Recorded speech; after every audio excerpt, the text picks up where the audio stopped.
ये वही योगी सरकार का बुलडोजर है जो माफियाओं और अपराधियों के खिलाफ अपनी कार्रवाई के लिए जाना जाता है। और अब ये लोकसभा चुनाव के बाद पहली बार चला, वो भी बरेली में, जहां 22 जून को हुए गोलीकांड के मुख्य आरोपी बिल्डर राजीव राणा के होटल पर कार्रवाई की गई।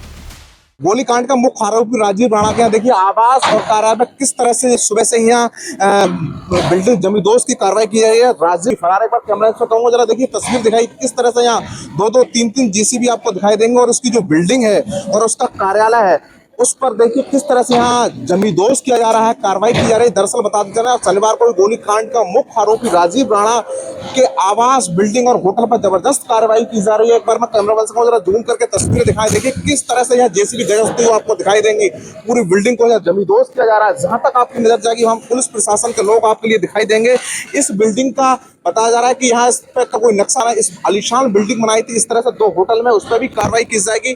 सुबह से ही ये कार्रवाई की जा रही है। हालांकि राजीव राणा अभी भी फरार चल रहा है। उसे पकड़ने के लिए 5 टीमें गठित की गई है। देखिए एक बार तस्वीर दिखाओ, देखिए तीसरा बुलडोजर यहाँ गजबता हुआ आपको दिखाई देगा। पूरी बिल्डिंग को जमींदोज किया जा रहा है। जहां तक आपकी नजर जाएंगी वहां तक पुलिस प्रशासन और बीडीए के कर्मचारी दिखाई देंगे।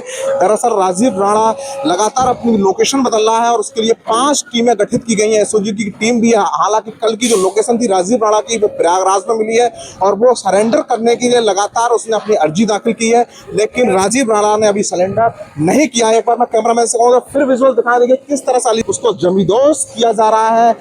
इसका मुख्य आरोपी राजीव राणा गोलीकांड का है।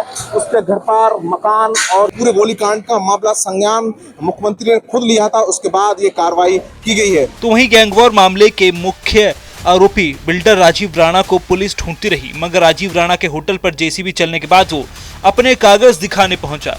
आपको बता दें कि बवाल में आरोपी बिल्डर राजीव राणा का होटल सील करने के बाद बुलडोजर की कार्रवाई शुरू की गई। वहीं इस मामले में अपने आप को निर्दोष बताते हुए बिल्डर राजीव राणा कहने लगा कि मेरे पास सारे कागज हैं जिसको प्रशासन देखना नहीं चाह रहा। एक तरफा कार्रवाई की जा रही है, मेरी तरफ से शुरुआत में कुछ नहीं किया गया। मेरा मकान पूरा मुकदमा लेकर तोड़ दिया। मेरा मकान, मेरा कोई दोष नहीं है, मेरे किसी परिवार का दोष नहीं है। और जिस प्लॉट को लेकर मुझे गलत ठहराया जा रहा है उसके लिए मैं सारे पेपर लेकर आया हूँ। ये सारे पेपर हैं, ओरिजिनल डॉक्यूमेंट है उसके लिए। आप पहले क्यों नहीं आए? क्या वजह थी इतना लेट आए? आप हम थाने आना चाहते थे, कोई ना कोई हमें डिस्टर्ब करता था, कहता था हम बहुत मतलब हमारी को सुनने को तैयार नहीं। 2-3 बार हम थाने से लौट गए। एक बार हम एसएसपी साहब के यहाँ से लौट गए और हमने अपने दूसरे बारे में अपनी बात कहने के लिए कोई भी हमारी बात सुनने को तैयार नहीं है। आज हमारे पूरे घर को तहस नहस करके हमारा पूरा परिवार सड़क पे आ गया है। तो क्या है कि अपनी गिरफ्तारी और ये सच बताया आपको, ये हम जैसे बीजेपी अंधभक्त की यही सजा होना चाहिए। जो हम थे, जो बीजेपी के अंधभक्त होते हैं उनकी यही सजा होना चाहिए जो आज हमारे साथ हुआ। इससे आगे खुलेंगी हमारी और हमारे अंदर से अंधभक्ति निकलेगी। इस दौरान पुलिस ने आरोपी बिल्डर राजीव राणा को गिरफ्तार कर लिया। इस मामले में एसएसपी अनुराग आर्य ने बताया कि गंभीर धाराओं में मुकदमा दर्ज किया गया है और राजीव राणा को पूछताछ के लिए भेज दिया गया है।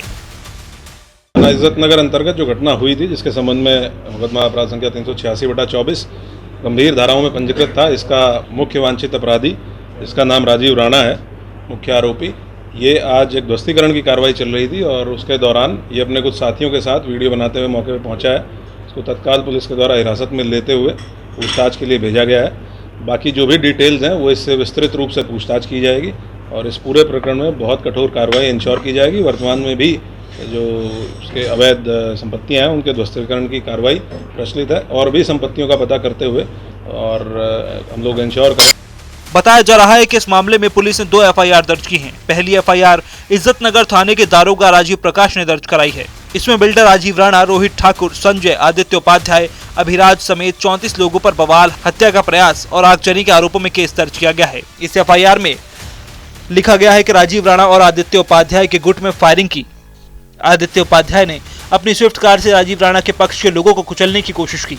उस समय पुलिस वहां पर कम संख्या में मौजूद थी। पुलिस ने किसी तरह बुलडोजर में भी लगी आग को बुझाया। इसके बाद दूसरी एफआईआर लिखाई गई आदित्य उपाध्याय की दुकान में काम करने वाले रोहित शर्मा की तरफ से। इस एफआईआर में राजीव राणा और उसके साथियों को तो नामजद कराया ही गया, एक नाम और जुड़ा जिससे पूरे मामले में राजनीतिक एंगल आ गया। उपाध्याय की तरफ से इस एफआईआर में भाजपा के पूर्व विधायक राजेश मिश्रा उर्फ पप्पू भरतौल का नाम भी जुड़वाया गया।